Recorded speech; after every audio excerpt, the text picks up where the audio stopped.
that'll lead up to next year's in-person event. Fingers crossed all goes well, and looking forward to TALREOS for the next several months in form of webinars and then in person next fall. In the meantime, to set the stage for our time together today to look at people analytics in the COVID-19 and post-COVID-19 world, I'll just give you some logistical information. We're going to start with a quick overview, so a little bit different than our typical TALREOS event for those who have participated in the past. We're going to have a quick overview from each of our panelists about what it's been like having to address COVID and how it is that people analytics has been a part of that, and how people analytics has changed a bit within each of those organizations, whether Salesforce, Bristol Myers Squibb, or Patagonia. We'll then also be able to have an opportunity to move into a panel discussion, a more typical panel discussion as you may have experienced in other webinars, to address some universal themes that most all companies have had to address, and then finally spend some time with question and answer. And after our webinar completes today, a couple of our panelists will have an opportunity to spend 5-10 minutes afterwards to address any lingering questions that folks may have. So if you have the chance to stay a few minutes later and would like to ask a question, just know that that'll be available to you. Again, as Derek mentioned, please put your questions in the Q&A box at the bottom right side of your screen. And with that, we'll go ahead and get moving with the overviews from each of our panelists.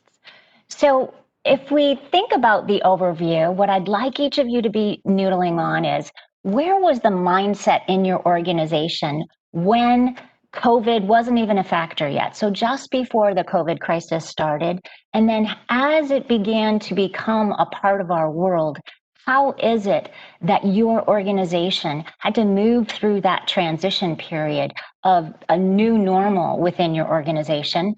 And then finally, where are you headed now when it comes to people analytics and the way that we're using data?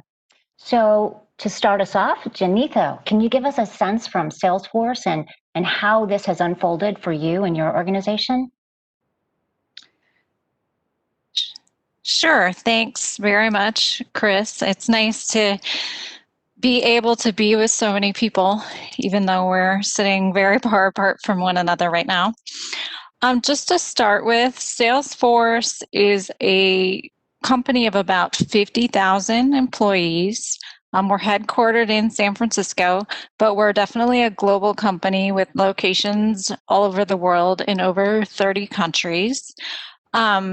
Approximately 20% of our workforce, including myself, was a remote employee before COVID.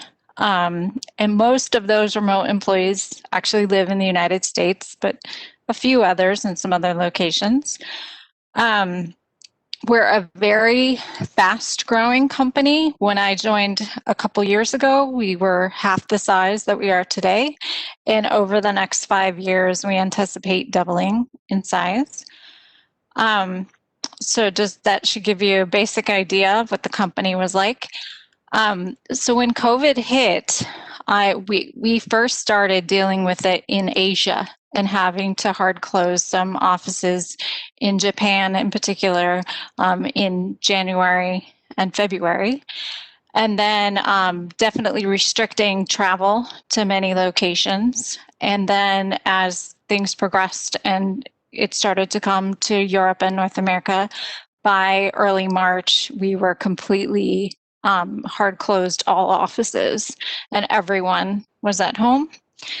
And right now, the state we're in is that a few offices in Asia and Europe are in different phases of reopening, maybe up to about 30% capacity in certain buildings. And we're just starting to think about when we might begin opening offices in the United States. We've communicated to our employees in order to meet their needs that regardless of when offices reopen, no one will be expected to be back in the office until September 1. So that should give people what they need to make the right decisions for their family. And the things that my team is really working on and thinking about now is what is the future of work? What are the things that we've learned from everyone being at home? What are the things that work being a very dispersed team? What are the things that don't work that we definitely need to do in person? What are the well-being impacts on people if they're at home versus in the office or vice versa? What are the career impacts? And so we're putting all these pieces together and working not just inside the company, but also with peers on, okay, how do we put this all together to make the right workplace that balances what the business needs and what the employees need? Fantastic. Great high level view. And as you know, we'll, through the panel discussion, dig into some of those areas. Thank you so much. So, Caitlin, let's take a look at things at Patagonia and how you guys are addressing the pandemic at this point. Yeah, so to kind of set the stage for where we were prior to COVID hitting our radar, and I would say despite being, primarily headquartered in the US, it was on the radar of the HR community probably back in December and January as we were starting to see activity across the Asia Pacific region. In part because of a lot of our partners and suppliers may be located there. But we were kind of we're a culture that's very in-person based, very very narrative. I would say we have a very strong kind of gut instinct, and taking that kind of a workplace and pulling it out of the physical location, which we did very, very quickly and cleanly. Around March 12th, we shut down all of our US operating locations. So no one was working in stores. We closed down our e-commerce business, which meant all of our warehousing, shipping, receiving teams were also working at home or on basically a protective break. We learned very quickly that shifting a very in-person culture to remote is a huge workforce change. And so a lot of what the team that I work on and work with was focused on was, first trying to think through how do we shift, again, a very in-person culture to remote work rapidly so that there's minimal discontinuity for teams that are able to continue working. And then the next piece of it that was happening very quickly and in parallel was really thinking about the emotional well-being and mental health of our employees. Again, very tight-knit communities for a lot of our team members. And when you prioritize that in-person interaction and then suddenly it's gone, we knew we would have a lot that we needed to do to continue to support employees. So that kind of moved us into the March, April phase. And then, like many companies working in a primarily consumer-oriented space, we faced some tough financial decisions that we had to make through the course of the next several months. And so a lot of the people analytics work was kind of pivoted towards thinking about workforce planning, thinking about how to best structure the organization for success moving forward. Now that we're kind of in what we're hoping is that the backside of some of these really tough challenges, I think a lot of our cool work going forward is really rethinking what do we want to be in the future? We've gotten a chance to kind of reimagine what work could look like at Patagonia, as well as what Patagonia as a company could look like in the future. And that's created a lot of cool opportunity for creative thinking. Fantastic. Love it. And Brad, how about a quick overview of what's happening at Bristol Myers Squibb? Yeah, so we were in a little bit different place. So first of all, a little bit on Bristol Myers Squibb. We're a specialized biopharma when we focus on helping patients prevail over serious diseases. And so really for our background, I'll take us back to November of 2020 or 2019, actually, when we had just acquired Celgene, a large biopharma company. And what we were really facing into is how do we bring the two companies together? And when you're in the analytics area, that means bringing together the data, but also the insights around that workforce. And as many of you have probably dealt with your own large M&As, there's a lot of capability build, and so you end up with lots of interim solutions. So at this time, I had just accepted a new role into HR, which is my current role of the leading learning workforce experience, but we hadn't backfilled my old position. So the unique position I had is kind of sitting on both sides of the fence. How are we building new capabilities and new organization and leading through the integration within my new role, but also how are we harmonizing the data and focused on the most impactful analytic solutions to kind of lead us through that. And so we were doing things like working with IT on standing up rapid data labs where we could have partner with IT and our analytics teams in prioritizing our analytics needs for the new organization. And we were also focused on establishing new listening capabilities. And so some of our early capabilities that we're building, we're focusing on our new voluntary attrition capabilities that could handle large swings in org size, which you see in a large M&A. And then we also had this capability we're building with a new vendor to actually have quarterly pulses and ad hoc pulses. And it turned out that that capability became a core tenet of our ability to respond to COVID. And so as we were navigating into, March of 2020, along with everyone else, we were about a week from launching our second survey. We had captured a baseline in December for the consolidated organization. And this was our first opportunity to say, like, how are we doing at establishing our new culture? How are we doing at kind of navigating this integration?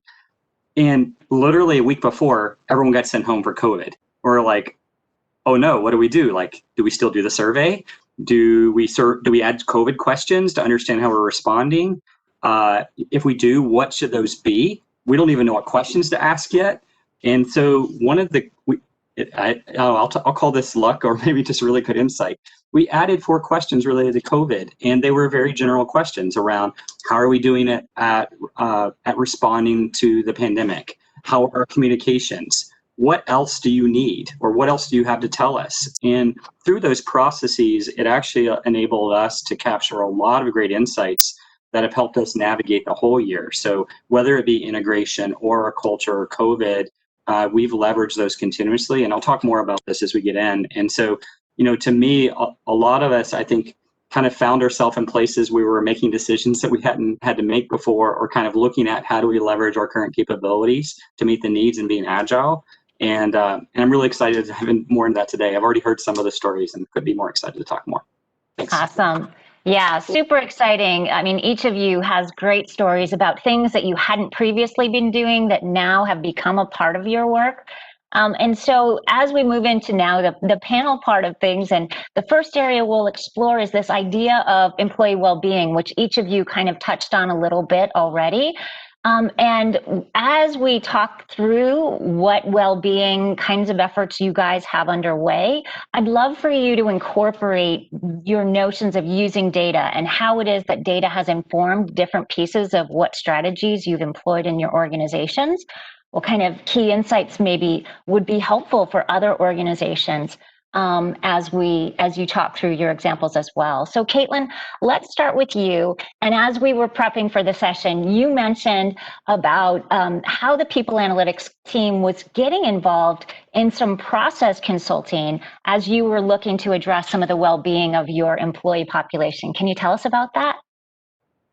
Yeah, a little bit. I mean, we had, again, because we no longer could kind of see everybody and get the vibe of how people who work around us were feeling, there was a really noted need to ask some questions rather than just kind of be really sensey about what's going on. So, one of the things that kind of became cool was as we were putting well-being resources out for employees, there was a little bit more conversation about taking a moment to see, well, okay, are they being used? If they're being used, what can we learn from them? And kind of that process naturally lent itself to people at the front end starting to say, well, hey, if I want to figure something out on the, at the end of this process, if I want to understand this about employees, what kind of questions should I be asking up front to help me get that information? And, as a people analytics person, as an IO psychologist, I live for that moment because this is like, yes, let's have that conversation. Let's do it. And that became a really cool way for a lot of our kind of cross-functional teams to start collaborating a little bit more. So, a cool example being when we were able to start offering things like flu shots to people, being able to pull together a way to help that process get set up, keeping in mind we now had restrictions on how many people could be in a space and at what time, to collect that information without sending a sign-up sheet around or kind of making somebody do all of that via email. Hey, you could do this so that I have one long list at the end. Simple things that, for a lot of us in People Linux, we may not think about all the time, but really can make a difference when you're getting to work with partners in the organization who aren't working in that same space. I think another great example for us was as we set up additional services that are designed to help our employees, so around, returning childcare to operation, creating meal delivery or meal pickup services. A lot of that stuff, again, is going to be informed by, hey, how do I set up a process that will allow me to get the information I need out of the backside? I can make smarter decisions when I want to reinvestigate this in a few weeks to see if it's working.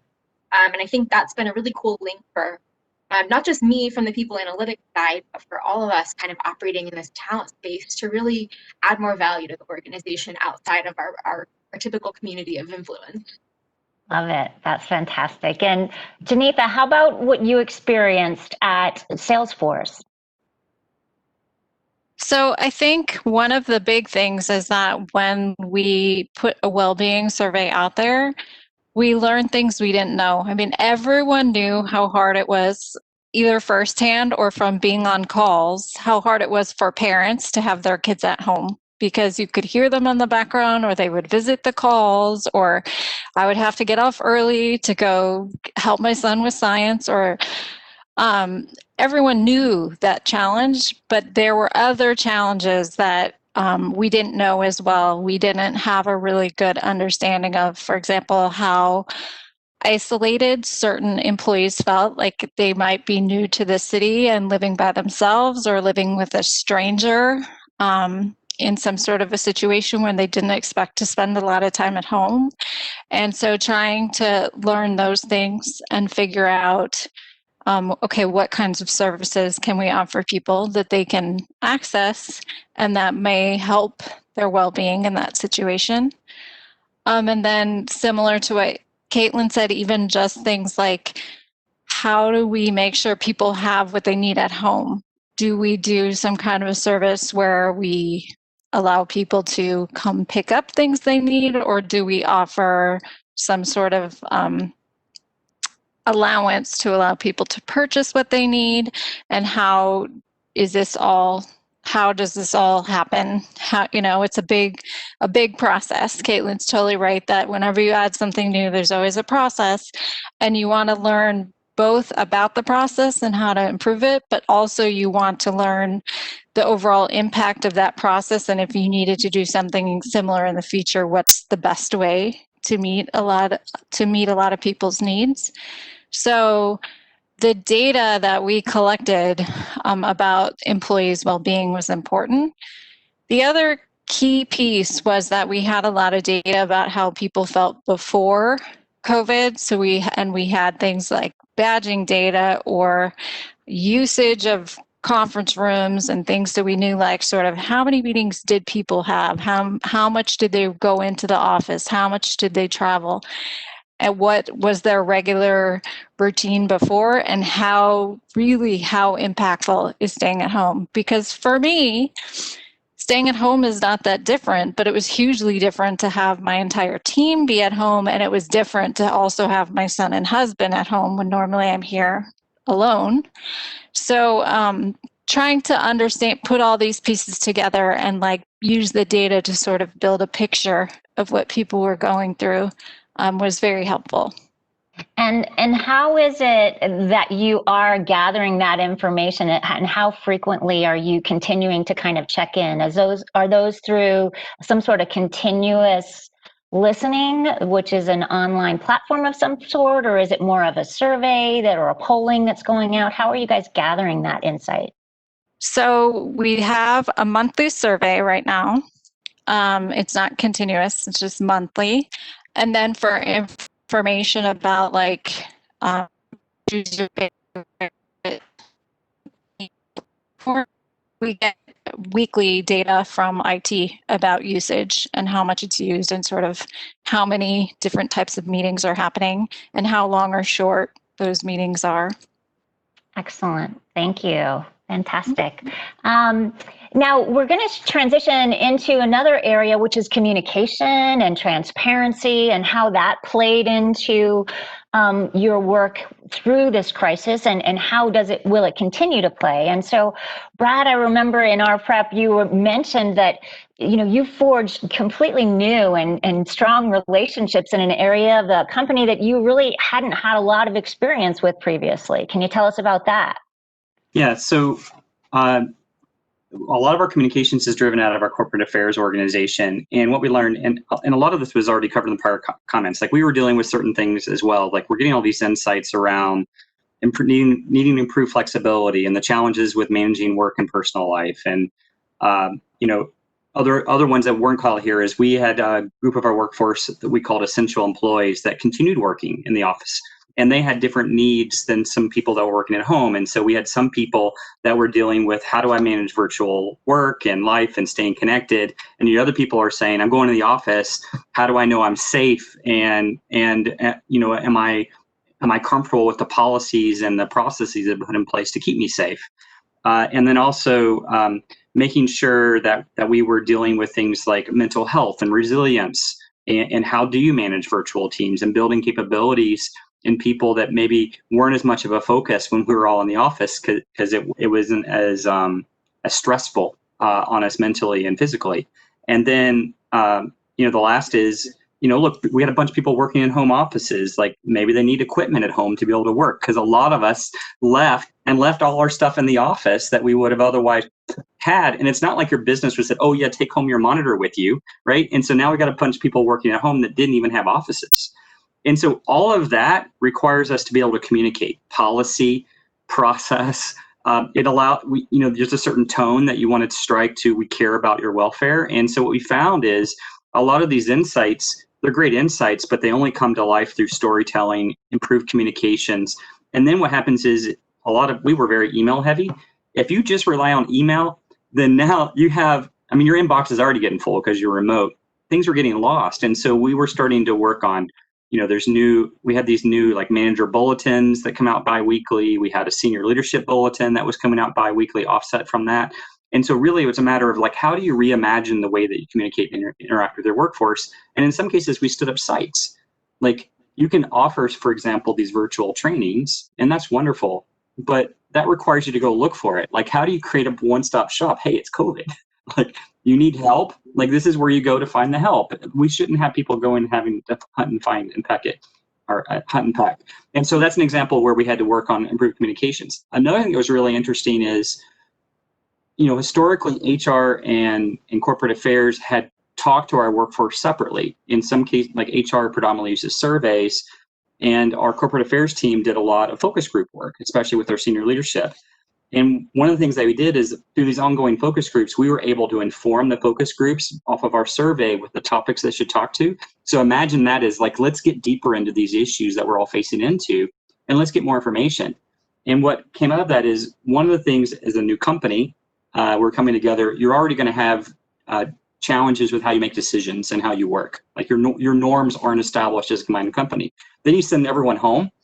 Like, it's really hard to work on those, right? And so our decision-making processes and the way, kind of some of our ways of working, were coming to the top as opportunities. We were able to leverage machine learning to actually analyze all of the forum feedback that came back from hundreds of senior leadership interactions with our workforce, and able to mine that for key themes, kind of aligned back with some early analytic diagnostic work, I'll call it, where you just maybe interviewed like a couple hundred people, and validate some opportunities for us to continue to work on our culture. So what was interesting is, we're navigating COVID, but it's also bringing to life capabilities that help us navigate our culture. And the two are very tightly aligned.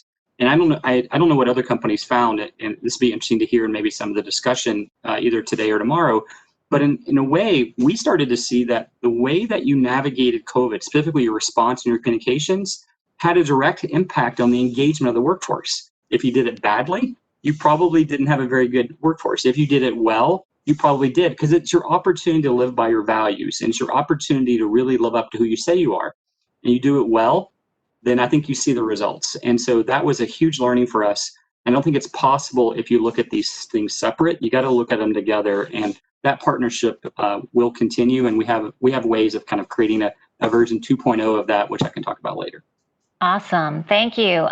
Real quick, Janitha and Caitlin, have you guys had that opportunity to get some similar insights around the communication and how how that may have impacted engagement and trust, and just the overall impact on the employee experience?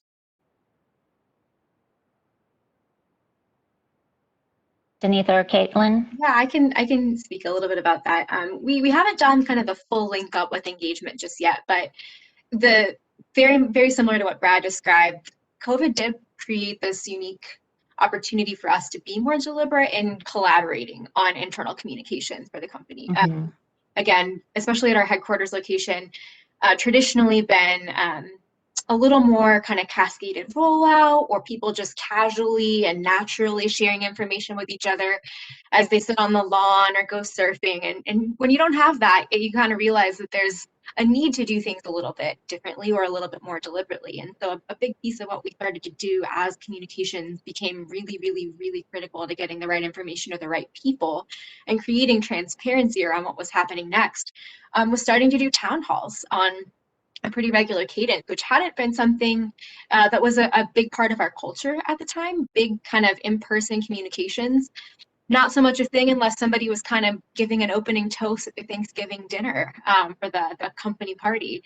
So it created a cool opportunity for us to really look at how are we sharing information with the workforce, and more importantly, how are we getting information from them? Again, when you can't see and kind of hear or walk around and kind of feel what everyone's doing, you have to go and ask. And so we've been doing a lot more asking people what questions they have, what concerns they have, and then doing a little bit of that closing the loop by saying, hey, you guys submitted questions. Do you think we answered them? And where we've heard, no, I don't think you did, that's given us a little bit of data to help and then work with our executives to sharpen some of that communication so that it is a little more clear, which has been kind of a cool outcome of all this. Kind of the next steps for us are really tailoring which channels are most effective. Now that we've got a lot for very specific or broad purposes, which ones are the right blend to keep going forward, in this world where we eventually aren't all working remotely. Mm-hmm. And Janitha, when it comes to the surveys and that you guys are doing, there was a question in the chat about what kind of participation are you getting? And so for that participation, is it pretty much the same as you've always got? Is it more? Is it less? What are you seeing? So when we do a full company employee survey twice a year, and our participation in that is somewhere between 70 and 80%. For these monthly well-being surveys, we've gotten at least a third. This most recent one, we got around 45%. We definitely do the mathematics to make sure that responses we're reporting are representative of the company, and that it's not just the same, like we're not neglecting some portion of the company that happens to not be answering the survey. Survey fatigue is definitely an issue that I've been in a lot of discussions about with my peers. And it's definitely a concern. I think as our company grows and because we're getting so big, we can use analytics to start to put together a process where we are doing representative sample so that we're getting as much information as we're getting now, but so that we're only bothering you half the time or a third of the time to get the information that we need to look at the direction things are heading and make corrections as needed. Awesome. And I'm going to stick with you, Janitha, and just kind of dive in a little bit when it comes to just what kinds of things have you learned that really may have seemed important and seemed to be a priority earlier, and perhaps through this process, are there things like that no longer are, like leading or as important as they were before?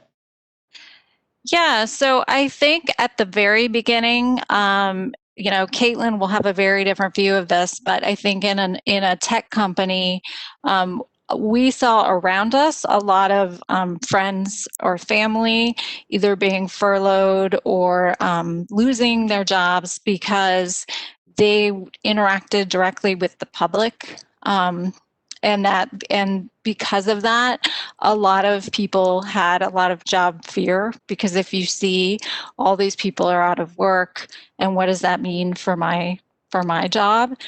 I think there was just a lot of fear in general for everyone, like, what does this mean for the economy and my job? And then as time has gone on, that's less of a concern for our employees now, as we've made changes and pivoted to having products that are addressing COVID issues and the type of work we do.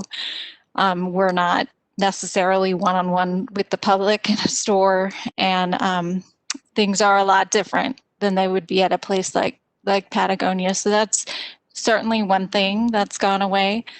At the beginning, there was a lot of questions from employees about, well, I have this benefit and I understand how to use it in this time, but I don't understand how to use it now. Or even questions about like health benefits, like no one's going to see me for my regular checkup right now. What's going to happen insurance wise, and other types of questions that would come into benefits on that side. And those things have definitely calmed down significantly. What's come up more now is well, I'm settled here and I like living here. Can I move here?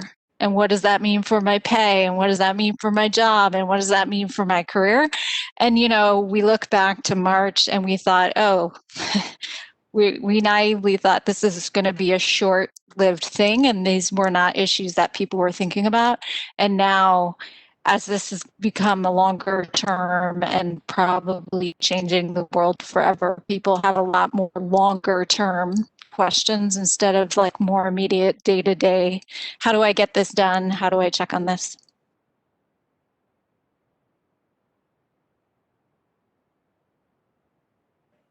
Sorry about that. I had myself on mute.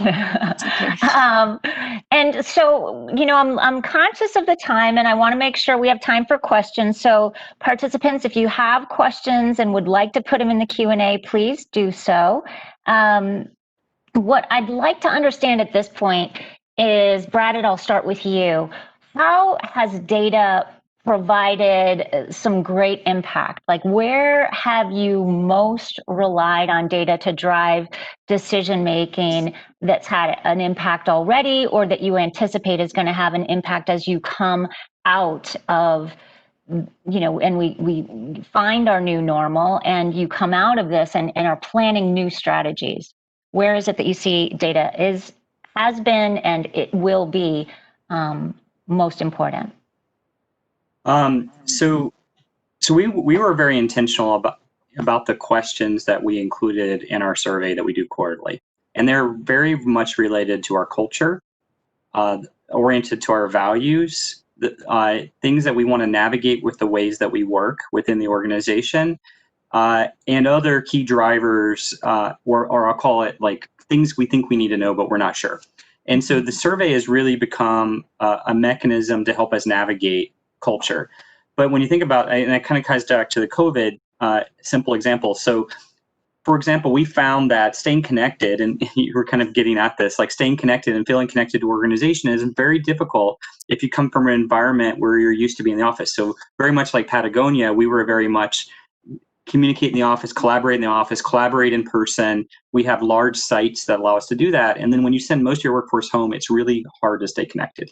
And so we found data very helpful for helping us maybe pair up individuals virtually in order to identify new connections, especially across our heritage organizations, to learn more about the organization, or to understand the issues around sense of belonging and put in place interventions in order to feel more connected to the organization. So we've looked at it in an interventional way, not only in our COVID response, but in our cultural response around things that we can do in order aligned to our values. So how do we get people to think differently around innovation, that it's not the big things, it's like doing small things that you do every day? Or how do we actually tie back urgency and understand that urgency isn't about like doing everything fast? There's also like prioritization. So like we're trying to understand these things and move our culture, and that's been immensely important. And then what we're doing is, and we think where data is really, really important, is really doubling down on bringing this data set and the data I talked about earlier from corporate affairs into one place around how do we actually navigate through analytical tools like machine learning, natural language processing, maybe how do we combine it with things like O&A as we move forward. In other words, how do we take it to the next level that we really try to understand culturally where we can make a difference? Like, look, COVID is going to go on for a while, but we're starting to pivot to we can address COVID almost through a survey as needed now. Most of the issues are I won't say they're all known, but they're known. And most of the new issues are really related to the future of work. and where are you going to go as a future company, and how are we going to operate post-COVID, which a lot of this is about. In order to do that, I think it's going to require new capabilities. And so how do we take all this stuff we did ad hoc? Like, we've all done new stuff that we didn't imagine we were going to do. What of that is valuable? What are you going to keep? What are you going to throw away and not do again? And how are you going to institutionalize that of just a new way of working in HR analytics or people analytics is what's in front of us. And so we know the survey is foundational. Really, I think the question is, what do you pair it with in order to bring it through? And then how are you going to make sure those insights are front and center in front of leadership as strategic decisions for the company are being made? So you're really influencing the future of the organization. Awesome, Brad. You actually are addressing several items that came up in the chat as well, just in terms of that, marrying things with machine learning, right, and with ONA, and how is it that we can and are leveraging those kinds of technologies to dig into new spaces and understand what's important to our employees and understand where we have opportunities for skill building and pairing up folks for mentoring and things like that, right? There's just all kinds of possibilities. So excited to hear. Janitha, Caitlin, what are some of the kinds of ways that you guys are positioning for the future? And what is it, if you know already, and maybe you don't know yet, that you know is something new that's come out of this process that you will carry with you into the future? I can say for me personally, one of the big kind of mindset shifts that was happening a little bit before COVID, but this period of time's really kind of put the gasoline on the fire, so to speak, is thinking about more data-driven strategic decisions in general. So as a result of kind of a whole swath of things that's gone on in the world and with our company over the last few months, which includes, by the way, a CEO transition. So, big stuff kind of everywhere for us. But I think there's been more room at the table for data to lead conversations and more prioritization for making sure that we have access to it, we're investing in it in the right places, we're bringing it to the right conversations. So it's kind of like the work that may have been happening kind of in little silos across the organization for specific analytic teams is now getting heightened a little bit. I know for me, a lot of the work that I was really excited to get to do had to do a little bit with getting a better pulse on how the organization is seeing, thinking, experiencing, and datafying that so that we can make some data-driven changes to what we do to support employees as we're in business to save our home planet. And I think the kind of cool thing that's come out of COVID, if you can say that, is that because we can't all sit in the same room and ask each other these questions, there's just a lot more emphasis on finding ways to get that data presented. And that's filtering into other parts of the business too, where we're seeing a stronger urgency towards making ourselves more mature analytically as an organization. And I'm really excited about the way that tees us up to do great work down the road. I think that will stick around. Awesome. Janitha, anything in particular that stands out as a new way of working that you think you'll carry into the future? So to me, once we can have the choice to do whatever work we want from wherever we want, I think it'll be incredibly interesting to understand what things are best done in person and what things are done best or can be done as a dispersed team, because I don't think we know, and we ask each other all the times things like, well, how often should the team get together to have the best connectedness, and what are the projects that take half the time if we're all in the same room, and what are the projects that benefit from each person going away and having their own thinking time. So I'm really excited about that. The other thing I think that has really, where we've brought the pieces together is we've collected data from the leaders and thinking about what do they think about where jobs should be taking place? Do they need to be in the office, or can they be 100% remote, or are they coming once a week? What kind of job is it? But then if we ask the employee, what do you need in terms of well-being? Some people say, get me out of my house and get me back to an office as soon as possible because I'm going crazy. And other people are like, I never want to do my commute again. We have to marry those things because it's not one size fits all. It's the job plus the person in the job. And how do you like balance those two things and those two pieces of data that you have in a way that's like best for everyone? Love I think it. that last point is so, sorry, I know you didn't ask me a question. I think that last point is so important. That what we're seeing, the same thing. People need flexibility that's unique to them. And we need to come up with solutions that, one, understand the needs, and then two, target solutions towards those very needs. And there's so many opportunities across HR. Like we're talking about it here just in do I work from home or not work from home? But you can expand that same capability across benefit offerings, work, job design, site design. Anyway, I think that flexibility, I think, is here to stay. And I think part of our job is to figure out what it means for our unique organizations, because it's also going to be unique. I think how you do that in our pharma company may look very different from how you do that in a retail type situation. I would love to just add to that and say that's a huge question that our orgs are working through going forward. We did have a pretty, speaking of response rates and surveys, we had a pretty solid response rate on a survey where we kind of asked people, how do you see your preferred future looking when it comes to this idea of remote work? And, we had a few people who were really, really adamant that they wanted to go back to exactly the way things were.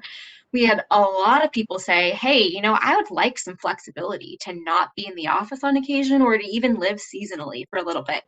And we had some people who said, I would be more than happy to leave my current geographic area if you allowed me to do that and continue working here. And I think to that point, it becomes kind of a cool strategy data point, because you need to figure out now workspace planning in a way we haven't had to think about it before.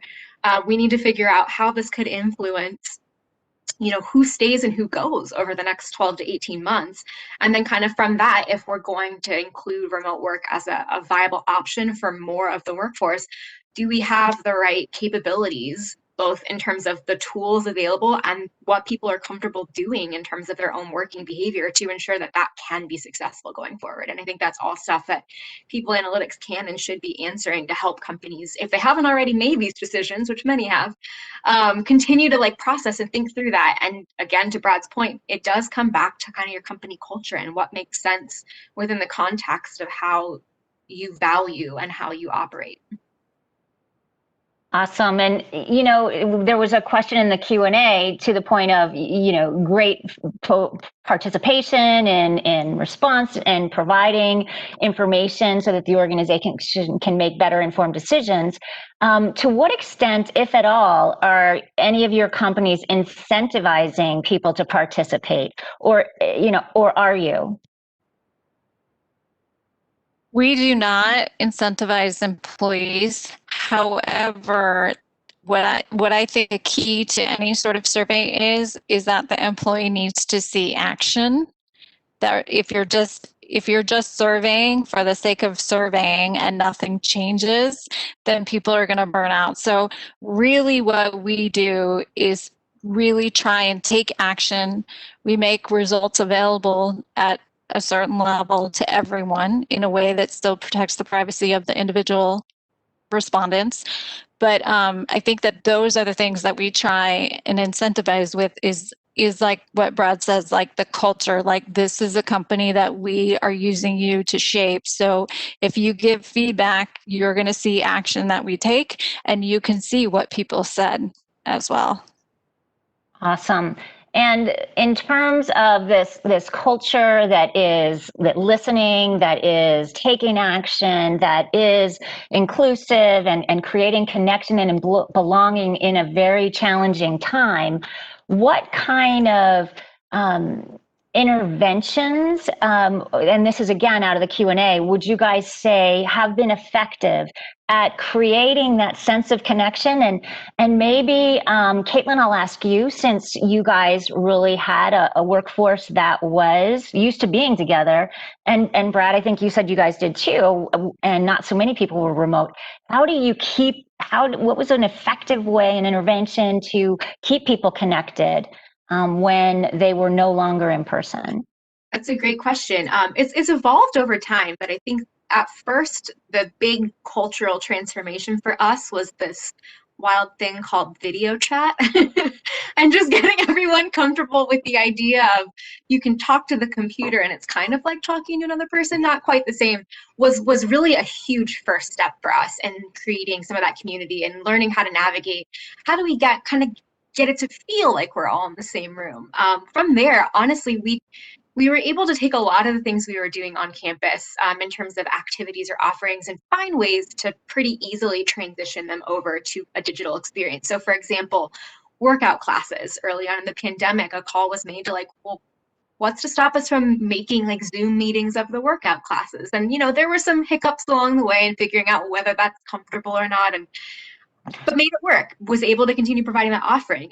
As we kind of progressed, we have a cafe on campus. It's pretty central. Food's pretty central to our culture as well. And, our chefs started doing kind of home cooking classes over lunch just to give people a chance to come together and talk about, food and their families and bring a meal that's really like intensely reminds you of good times and like cook it together and talk about it. So creating moments like that. And then for us, honestly, over the last few weeks, being a pretty activist, mission-driven organization, we're putting a lot of energy into efforts to get out the vote. And so that's created volunteering opportunities that are digital to do things like letter writing, phone banking, text banking. And it, we weren't sure if it was going to be great, but what, you kind of get as a group of people sitting in a Teams meeting, all working together to get out the vote and kind of chatting or sharing stories as they go. And that's helped us create some of those moments that replicate what we might experience if we were in person. Awesome. Thank you. Brad, anything in particular that might be helpful for folks that you experienced? I agree with everything Caitlin said. And I think what it comes down to is you have to be intentional about creating the water cooler moments. And so what we've done that's been really valuable, well, two things have been valuable. More broadly, we've put together content to help leaders and managers more effectively lead virtual teams. And then there's lots of examples where people schedule, ad hoc meetings just to get to there more socially. I've seen other teams mix personal stories with business success in kind of like quick round robins. And lots of things like that are what you would normally do if you just ran into somebody in the hallway. Hey, what's going on? And they would tell you something about work and maybe something about personal. And so that intentionality has helped us stay connected. And then, of course, I shared the Connected Colleagues example earlier. But I think what it really comes down to is COVID accelerated digital transformation for a lot of companies. Mm-hmm. And so I think that's the root of it. I think we all experience that. I think we all experience the hiccups along the way. And I think that's another thing to think about is I think digital is here to stay to some extent. And I guess the last I want to say is for us, our challenge with our culture was always we're very heavy where most of our leadership is in Central New Jersey. Yet we have a large ex-US presence. So the problem we'd have is we might be having a meeting and we'd have somebody outside the US on the call. We had to actually have interventions, we called it, these behaviors you had to do to make sure you recognize the person on the call and like make space for them. So now we're all virtual, right? And so I think it really kind of put us all on a level playing field. So how do you maintain that culture as we come back into the office? I think is the watch out for us and something that we have to integrate digital and our behaviors better into the future of work. Love it. And so I'm going to wrap this up with a last question before we do some announcements about what's coming up in December. But Janitha, really kind of highlighting some of the work that you've done around putting together some opportunity to benchmark with others in your space and how that's proved to be helpful for you and for others. Can you speak a little bit to what you've been able to accomplish there? Sure. So in tech, we're big, but we're also small. And we always want to know the questions are always, what are the FANG companies doing? What's Facebook, Amazon, Apple, Netflix, Google? What are they doing? And our leaders ask that too. And our leaders are it's kind of an incestuous area where we all came from the other companies. So we all are connected to somebody at the other company. So they always say, well, I spoke to so-and-so and they're doing this. And so we wanted to be able to answer those questions.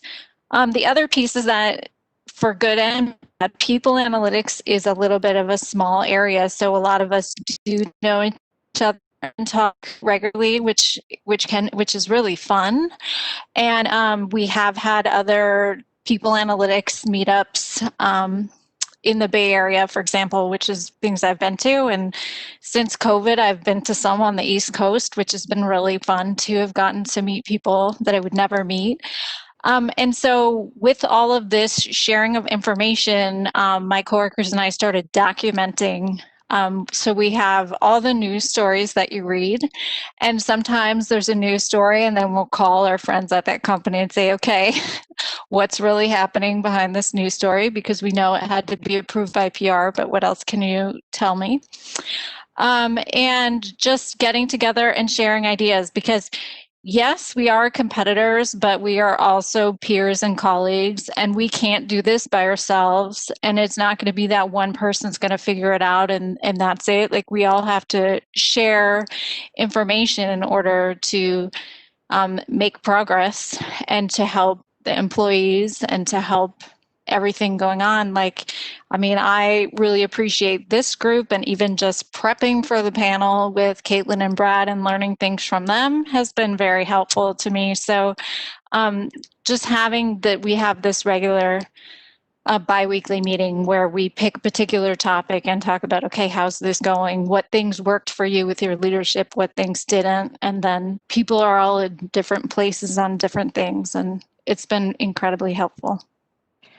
Yeah, and I love it. And I think it's such a lesson for all of us in the people analytics space. It is a very small community. I mean, it is big, but small at the same time, right? And I do encourage everybody to really reach out and don't hesitate to, I mean, for the folks that are panelists on the call, if you're not already connected, get connected. I mean, Janitha took it upon herself to just create this little round table, and they meet every other week. Do that with people in your space and really create a sense of community that's a microcosm, right? A really even smaller group of people analytics folks that are your tribe that you go to and share ideas with and bang things up against the wall and see if they stick. And really just wanted to share that example as a way of making your work just a part of something bigger than yourself, which can benefit other organizations as well and learn from each other. So with that, I would ask Derek if you can put up some news about what's coming up next. As I mentioned earlier, this is the first of a 6 webinar series that's going to lead up to our hopeful in-person event in the fall. And our next webinar is going to be Next Practices in People Analytics, where we'll hear from Michelle Deneau and from RJ Milner and Tamika Hill-Thomas. And that's from Uber and from Adobe and from Ernst & Young. So we are super excited for that and cannot thank you all enough, Janitha and Caitlin and Brad, for your contributions to this very first webinar. So appreciate that. And Caitlin and Janitha, I believe, can stay for a few moments afterwards.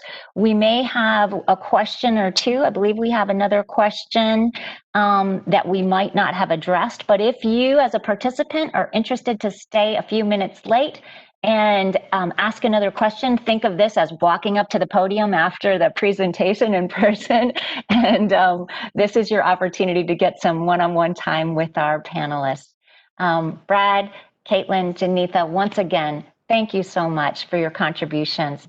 Much appreciated. And just for the group, I am able to stay for a little while as well. I was able to make it work. Oh, fantastic. Thank you, Brad. So Brad will be joining as well. That's terrific.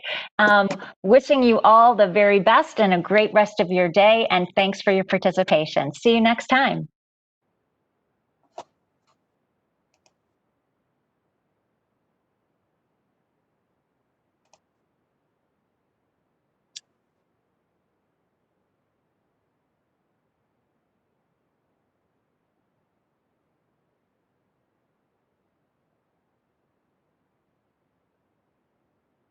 So I believe we're all looking in the chat window, but do not, if there's somebody that wants to if you see a question and you want to speak up. Yeah, I love this one on adjusting performance targets and assessments to factor in different individual situations. I don't know if you guys would like to talk about that, but I can share what we've kind of been working through over the last few months. Yeah, I'd love to hear. And I can share what we have done as well. Yeah, go for it. So after a lot of conversation with other kind of performance management teams and experts and seeing what people across the industries are doing, we are kind of softening the performance management approach. We're calling it a pivot. And instead of really, really drilling on goals or targets or OKRs for a performance evaluation approach or process, we've kind of pivoted the focus to giving everybody more of like a reinforcement on building healthy performance habits. So getting back to sort of those key behaviors that everyone can start flexing the muscle on and getting a little bit of a workout and remembering how to do things like goal setting, prioritization, getting feedback, making it more of a learning approach than an evaluation approach. Because the reality is for this year, there are a lot of things that are affecting people in different ways. And I think we've lost a little bit of it now, but early on in the pandemic, it was very common to think about, well, we're not asking you to work from home. Like none of us are working from home. We're surviving a global pandemic at home while working. And so I think a little bit of that is still carrying on, but it's not quite as forward. And to kind of honor that and recognize that moment, that's been a big push for the cross-functional team that analytics sits on is, let's work on building those healthy habits and helping to tee up some practices and processes that we need to grow a little bit more resilient with anyway, and kind of put the formal evaluation pieces on hold here. So we were somewhat similar. I don't know if you took it as far as you did, but there were two pieces, I think, to our approach. We have regular formal, I'll call them formal check-ins, where we encourage managers to have a reflection conversation with their employees. It's not required that it be documented, but during that session, we ask people to reflect on whether or not their objectives need to be updated. So in other words, we have intentional pauses where twice a year leading up to the year-end reflection process that we would ask people to revisit their priorities. And we also encourage ongoing conversations. And so we really put a lot of that into manager capability to make sure that you're having those ongoing reflections, that you're making adjustments as necessary based on the unique situation of the workforce. And then more recently, we also have manager forums monthly where we reinforce our processes and give critical information. And similar to what you did, Caitlin, during that process, we recommended to them, like, now is not the time to manage your like really hard, your low performers. Like there are unique situations. This is not the time. So we didn't soften it quite as far as you did, but encourage managers to be reflective on, the unique situation of this year. I think where we run into more challenges is we also have some employees that, at least for a period of time, were not able to perform their work because they work in labs. And if we weren't allowing them to come in the office, then they couldn't do their work. There were things we did to, and I should have thought of this earlier, we kind of put up like a skills to give site that allowed people to kind of work outside of what they did daily, which allowed us to repurpose some of those people. But some people were able to continue working and some weren't. So how do you deal with that, right? And so there are challenges as we navigate this.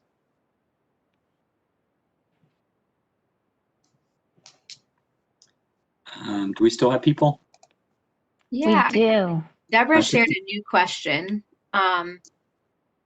What are some other things we may have done, kind of virtual water cooler, to encourage interaction informally? What any insights on what works well and what doesn't work? One thing I have to say is that a lot, like, because all the interaction has to be on the computer, there was a lot of like Zoom fatigue. I feel like Zoom is like Kleenex. Zoom just covers all the it has the right name, but over video meetings, and that people were feeling like they couldn't get any work done, or they were just exhausted from sitting on camera. So we did give some directions about certain one-on-ones. Maybe you can take them as a walking one-on-one where you're on your phone walking around instead of sitting in front of your computer. And we've also attempted things like having a no meeting day once a week. We have other groups in the company that have always had a no meeting day. especially people working on Scrum teams, like that's the day they really focus in. So it's kind of interesting to find the balance between like having the interactions you need, but not overwhelming. And I think at the beginning of the pandemic, everyone felt like they had to take everything, and now giving permission to like accept those things that are going to add to your day and decline those things that are going to detract from your day is really important. So, trying to understand that piece.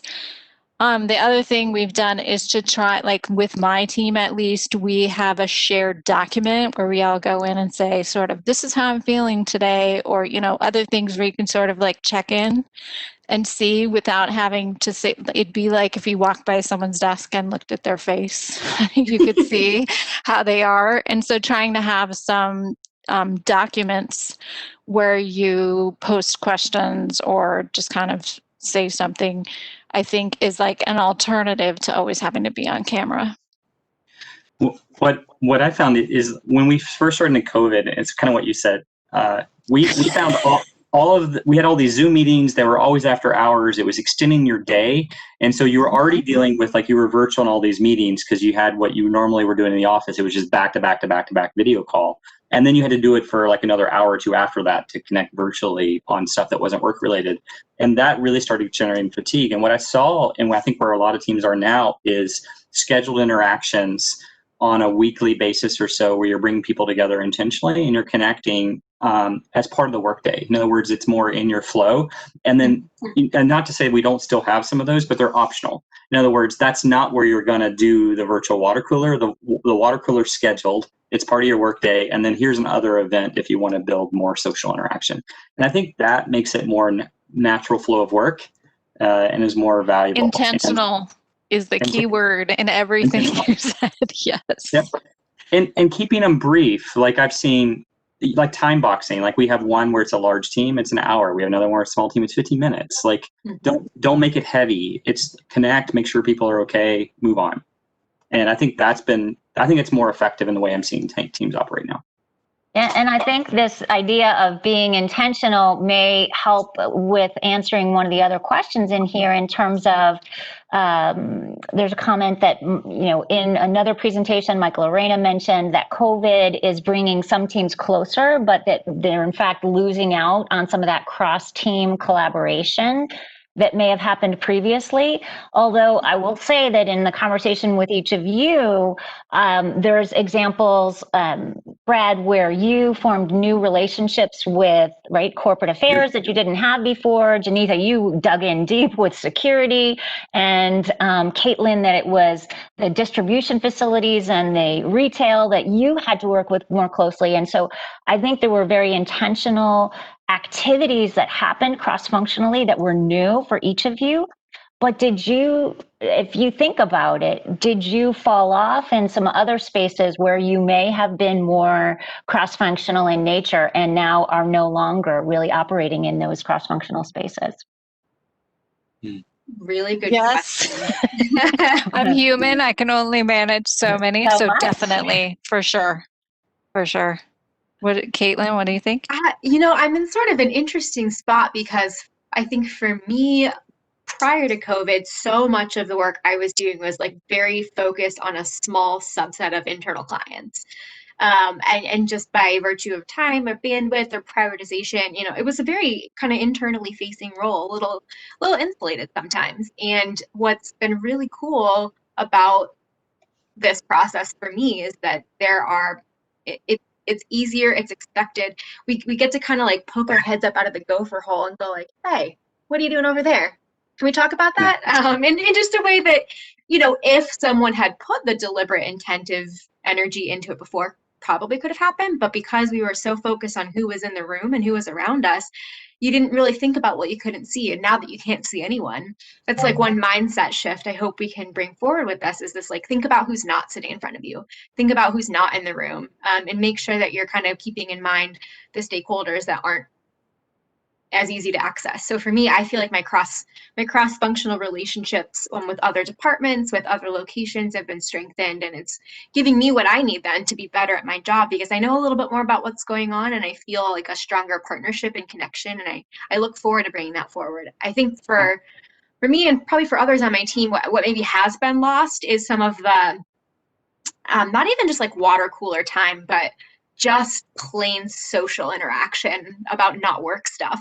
And that's something that I think everyone's figuring out how to reintegrate in a way that makes sense. But what I do appreciate is that, to the point about it being intentional, there's also this implied consent process where, like, I can say no and I can say yes, rather than, when you're all in a very open office space, sometimes you have to be a part of it, even if you don't have the time to be or want to be. And I mean, I kind of like that too. So I don't know. It's such an interesting question. What I was thinking about is it's amazing what crisis does. So crises band you together with a group of people with a common goal and focus, and you do whatever it takes to make it happen, right? And it means you might do work you would normally do. You might work with people you would normally work with, and you get it done. And I think it does create new relationships. What I was being reflective on is that's also meant I've said no to other things, which means there's people I haven't been connecting with I normally otherwise would have. And I'll be honest with you, I feel remorse for that. It's like, oh, I haven't connected with that person in a long time, or I'm not doing this piece of work that I know is important to them, but not important to me, or is just important, but less important. And so it's forced us into choice in ways I think that are uncomfortable. And so I think that's where some of the challenges have been around how do you manage that relationship in that situation, and how do you rebuild like that, the other side of this. And I think, it's challenging. And it also meant that I didn't do things like I was in a new role. Like I plan to go out to the markets and like interact in the ex-US markets. And guess what? That didn't happen. And then I got busy on COVID, and guess what I didn't do? I didn't do it virtually, right? And so there's also this remorse that like it became less important, but it shouldn't have been. And so yeah, I think there's connections I didn't make that I wanted to. As I talk on mute there. Thank you all so much. I know we are now more than 10 minutes after, and I appreciate you guys making the extra time. We do have another question or two that I know we weren't able to get to. So if you are interested to connect with these guys on LinkedIn, shoot a question to them on LinkedIn. I know that we talked about that in our prep session, that they're more than welcoming of those kinds of questions on LinkedIn as well. So thank you all so much, and we'll close out here. Have a great Thanks, day. Chris. Thanks, everyone. Thank you, Chris. Thank you. Thank you, Bye, guys. Thank you. Thanks for moderating us, Chris. Really Yeah, appreciate it was great. It was super helpful. it. Bye. Bye. Bye.